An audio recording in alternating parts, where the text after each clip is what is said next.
শুভ নববর্ষ এবছর অতিক্রান্ত হয়নি, এখনো নতুন বছর পড়েছে বৈশাখ মাস।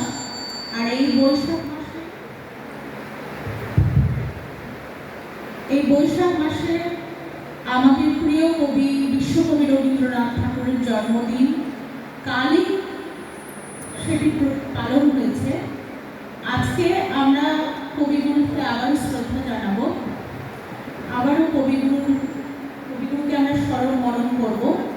আজকে আমরা এখানে সকলে একত্রিত হয়েছি কবিগুরুকে প্রণাম জানাবো বলে, শ্রদ্ধা জানাবো বলে।